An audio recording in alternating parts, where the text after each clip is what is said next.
కూడా ఒకసారి signal cut అయింది.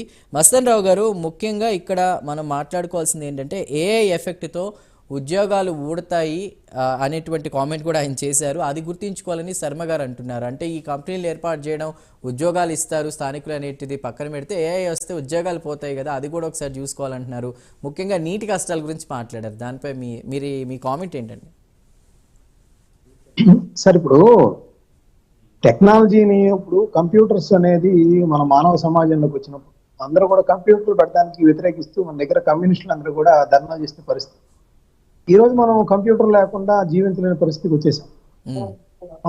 సెల్ ఫోన్ లోనే కంప్యూటర్ లో ఏ ఫీచర్స్ ఉంటాయో అన్ని వాడుకుంటాం. ఉద్యోగాలు తగ్గినాయా పెరిగినాయా అంటే వేరే రంగాల్లో పెరుగుతూ ఉంటాయి. దానికి సంబంధించిన అనుబంధ వస్తాయి. దానికి ఆ టెక్నాలజీ ఉపయోగించుకోవడానికి సంబంధించి ఇంకా వేరే ఉద్యోగాలు కల్పన సాధ్యం అవుతుంది. టెక్నాలజీ ఎంత కొత్త టెక్నాలజీ వచ్చినా కూడా దానికి సంబంధించి మనం మౌల్డ్ అవుతా ఉంటాం. మన ఎడ్యుకేషన్ విధానాలు మార్చుకుంటా ఉంటాం. ఇప్పుడు ఆర్టిఫిషియల్ ఇంటెలిజెన్స్ అనేది ఎవరికి తెలియదు, చాట్ జీపీటీ ఎవరికి తెలియదు. ఇవన్నీ కూడా ఏం చేస్తున్నాం, ఇప్పుడు అందరూ అదే చదువుతున్నారు కదా. సిఎస్సి కన్నా ఎంత డిమాండ్ ఉందో చూస్తా ఉన్నారు కదా. ఇక్కడ మనం హైదరాబాద్ ని ఎగ్జాంపుల్ తీసుకోవచ్చా మస్తాన్ రావు గారు? అర్థం కాలేదంటారా మస్తాన్ గారు, ఇక్కడ హైదరాబాద్ ని ఎగ్జాంపుల్ తీసుకోవచ్చా? హైదరాబాద్ లో గతంలో వాటర్ కష్టాలు ఉండేవి, తాగునీటి కష్టాలు కూడా కావచ్చు. అవి ఇక్కడ చాలా కంపెనీలు ఏర్పాటైనవి. చాలా మంది ఇక్కడ రాజకీయ నాయకులు, ఇతర అంటే ఫారిన్ కంట్రీస్ వాళ్ళు వచ్చినా ఇక్కడ మన ఈ కంపెనీలు ఇవన్నీ చూసి గచ్చిబౌలి అంతే ఇది ఒక అమెరికా, మినీ అమెరికాలో ఉందని అంటున్నారు. అంటే అవి రావడం వల్ల మళ్ళీ అక్కడ ఉన్నటువంటి ప్లేసెస్ వాల్యూస్ కూడా పెరిగాయి కదా. దాన్ని ఒక ఎగ్జాంపుల్గా తీసుకోవచ్చా విశాఖ విషయంలో?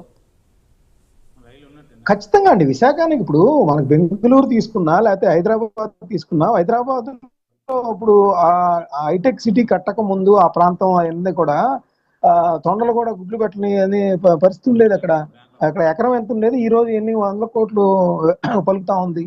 చూడాలి అంటే ల్యాండ్ ఒక్కటే కాదు, ఆ సరౌండింగ్స్ లో వేరే రాష్ట్రాల నుంచి ఎట్లా హైదరాబాద్ వచ్చి జీవిస్తా ఉన్నారు.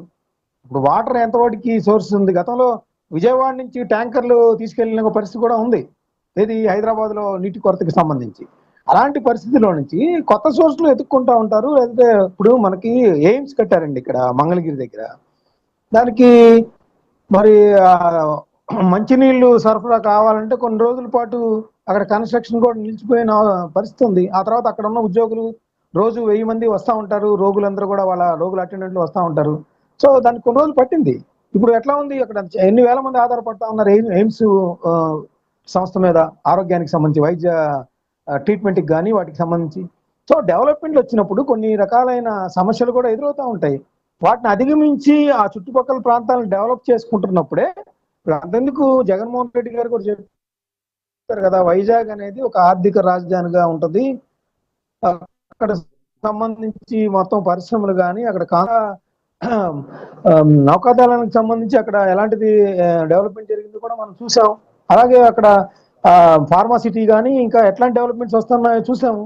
సో వాటర్ అలాట్మెంట్ అనేది ఖచ్చితంగా రేపొద్దున పోలవరం పూర్తయితే ఉత్తరాంధ్ర సుజల సవంతికి కూడా ఇక్కడి నుంచే వాటర్ వెళ్తాయి. సో వాటర్ అనేది సమస్యగా ఉండదనేది నేను అనుకుంటా ఉన్నా. ఎందుకంటే ఏ ప్రభుత్వాలు ఉన్నా కూడా పారిశ్రామికవేత్తలకు సంబంధించి మౌలిక సదుపాయాలు అనేది మనం కల్పించాలి. అప్పుడే వాళ్ళని అట్రాక్ట్ చేయగలం. అట్లా అప్పుడే మనకి ఉపాధి కల్పన అనేది జరుగుతుంది. అంతేగాని ఎప్పుడో మనకి ఆ వాటర్ అంతా అందదు. అమెరికాలో ప్రజలు మస్తాన్ గారు, గూగుల్ ని ప్రజలు వ్యతిరేకించినటువంటి పరిశ్రమకి, అంటే ఇప్పుడు ఇక్కడ విశాఖలో దానికి అంత సపోర్ట్ చేయడం అవసరం అనేటువంటి క్వశ్చన్, దానికి మీ అంటే భూములు ఇవ్వడం సమంజసం కాదంటున్నారు. అది ఇది ఎంతవరకు కరెక్ట్?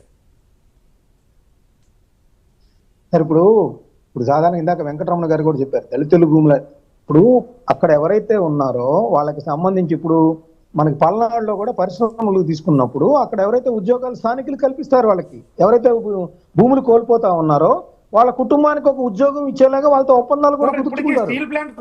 నేననేది ఏంటంటే ఎవరి భూములు తీసుకున్నా కూడా ఆ భూములు కోల్పోయిన రైతులకు కానీ వాళ్ళ యజమానులకు కానీ అక్కడ సరైన కాంపెన్సేషన్ మనకి 2013 కేంద్ర ప్రభుత్వం ఒక యాక్ట్ తీసుకొచ్చిందండి. ఆ యాక్ట్ ప్రకారం ఏంటంటే వాళ్ళకి మార్కెట్ ధరకు మించి వాళ్ళకి డబ్బులు ఇవ్వాలి, అదేవిధంగా వాళ్ళకి ఉద్యోగాల కల్పనలో కూడా ప్రాధాన్యం ఇవ్వాలి. ఇవన్నీ కూడా ఉన్నాయి. సో మనకి చట్టాలు కూడా రక్షణ కల్పిస్తా ఉన్న పరిస్థితి కూడా ఇక్కడ చూడాలి. మనం పార్టీల పరంగా లేకపోతే కులాల పరంగా అనేది చూసుకోకుండా ఆ ప్రాంత అభివృద్ధి మెయిన్ కాన్సన్ట్రేషన్ చూడాలి. అదేవిధంగా అక్కడ నష్టపోయే అవకాశాలు ఉంటే వాళ్ళ హక్కుల రక్షణ కూడా మనకు అనేక ఏమండి దళితుల విధాలైన భూముల్లోనే వస్తాయా? చుట్టుపక్కల ఉన్న భూస్వాములు ఉన్నాయి, అన్ని ఎతకండి. సార్ నేను మాట్లాడిన తర్వాత మాట్లాడండి సార్, మీరు ఇద్దరు మాట్లాడితే ఏం రాదు. వెంకటరమణ గారు ఒక్క నిమిషం. అమ్ముకుంటాం. మీ అబ్జెక్షన్ చెప్పండి, తప్పులేదు.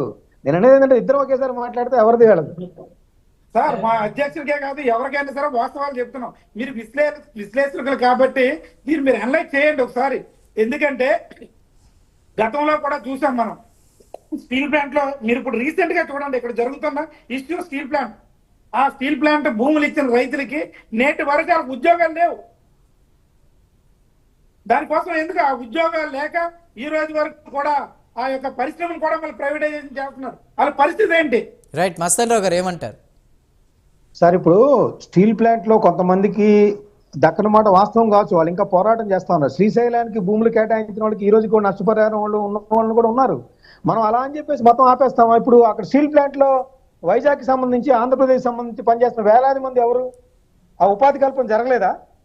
దాని అంతలో మనం తీసేద్దాం. మనం అవి కరెక్ట్ కాదు కదా. కొంతమంది నష్టపోయిన వాళ్ళకి న్యాయం జరగాలని మనం కోరదాం. వాళ్ళ తరఫున మనం మద్దతు ఇద్దాం, వాళ్ళకి పోరాటం చేద్దాం.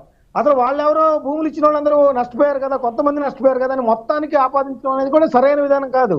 మనకి ఎవరైతే భూముల యజమానులు కోల్పోతున్నారో వాళ్ళకి సరైన రక్షణ, వాళ్ళకి నష్టపరిహారము, సరైన న్యాయబద్ధమైన నష్టపరిహారం మనకి చట్టాలు ఏదైతే 2013 యాక్ట్ తీసుకొచ్చిందో కేంద్ర ప్రభుత్వం, దాని ప్రకారం కానీ లేకపోతే సుప్రీంకోర్టు మార్గదర్శకాలు కానీ ఇవన్నీ పాటిస్తూ ఉంటే ఆ అభివృద్ధి సాధ్యమవుతుంది. ఏదైతే మనకి సంక్షేమం దళిత వర్గాలకు సంబంధించిన వాళ్ళ కుటుంబాలకు కూడా ఉద్యోగాలు ఇవ్వాలనే ఒక నినాదం కూడా ఉంది. వాళ్ళకి ఇవ్వాల్సిన అవసరం ఉంది, దానికి సపోర్ట్ చేయాల్సిన అవసరం ఉంది.